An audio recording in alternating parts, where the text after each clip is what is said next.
Bonjour à tous, on commence cette revue de presse en France avec André Villas-Boas qui s'est livré dans les colonnes de l'équipe ce vendredi. Le coach portugais explique notamment pourquoi il a décidé de rester finalement à l'OM et à quel point cette décision était difficile à prendre vu qu'il avait publiquement affirmé qu'il partirait en même temps qu'Andoni Zubizarreta.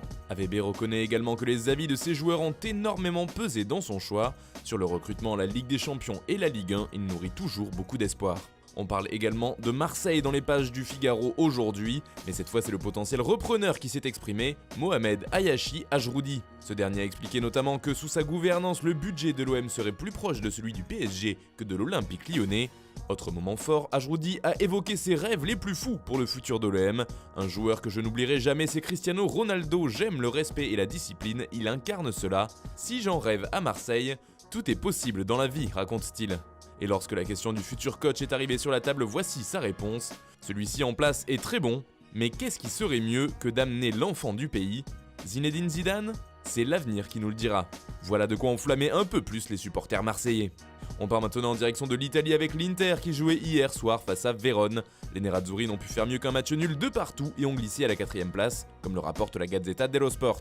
Conte est dans le rouge, titre le journal au papier rose. Autre info en une du média, les dernières déclarations de Zlatan Ibrahimovic concernant le futur entraîneur de l'AC Milan, Ralf Rangnick. C'est qui Rangnick? Je ne sais pas qui c'est, a-t-il avoué.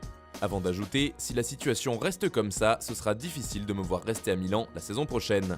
Le mauvais résultat de l'Inter fait les gros titres des autres journaux transalpins, à l'instar du Corriere dello Sport qui parle d'une reddition de Conte. Mais pour le Quotidiano Sportivo, c'est tout l'Inter qui est à critiquer sur cette rencontre. En Angleterre, on parle beaucoup de la belle victoire de Manchester United 3-0 contre Aston Villa. Un joueur en particulier a retenu l'attention des tabloïds, il s'agit de Paul Pogba. Le Français a inscrit le dernier but de la rencontre et s'est de nouveau montré à l'aise sur le terrain. Les Red Devils sont en grande forme et restent sur 5 victoires de rang. Ils se classent 5e de Première Ligue. Et pour le journal Métro, c'est notamment grâce au bon retour de Pogba. Celui-ci fait aussi la une du Daily Star ce vendredi. Il semble très heureux et prêt à rester à Manchester d'après le journal. Enfin pour le Daily Mirror, c'est Mason Greenwood qu'il faut mettre en avant. Le jeune joueur a marqué pour son 3e match de suite et semble lui aussi en très grande forme. Le Daily Mirror parle mercato mais sur son site internet, selon le quotidien, Pep Guardiola chercherait un latéral gauche pour la saison prochaine et il aimerait beaucoup le profil de David Alaba dont le contrat se termine en 2021 au Bayern Munich. Affaire à suivre. En Espagne, l'annonce de l'UEFA concernant les matchs retour de 8e de Ligue des Champions font les gros titres. C'est notamment le cas avec Mundo Deportivo et le FC Barcelone. Le retour à la maison, titre le média catalan. Le Barça affrontera donc le Napoli le 7 ou 8 août après un match aller qui s'était terminé sur le score d'un partout. Et comme l'explique le quotidien ibérique, s'il se qualifie, le Barça partira pour Lisbonne, disputer le tournoi final du 12 au 23 août. On reste en Espagne avec l'équipe de Valence qui cherche à se renforcer au poste de défenseur central. Et d'après Super Deporté, le club aurait déjà une shortlist avec 2 jeunes profils tout en haut. Il y a d'abord Diogo Leite du FC Porto, jeune défenseur prometteur. L'autre nom c'est Benoît Badiachil de l'AS Monaco. Tous deux sont suivis depuis longtemps par Valence, explique le quotidien. Pour l'instant, c'est le Portugais qui tiendrait la corde, notamment car son prix serait bien plus abordable.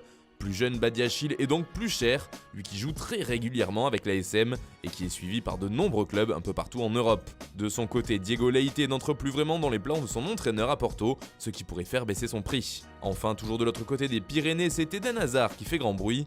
L'international belge fait son retour après plusieurs matchs ratés à cause d'une cheville inconfortable.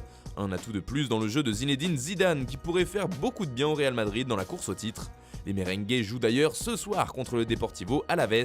Hazard pour caresser le titre, résume Marca. Il fait aussi la une du journal AS qui parle plutôt de pression maximale sur les épaules des Madrilènes, car le Barça est revenu à 1 point de la Casablanca au classement.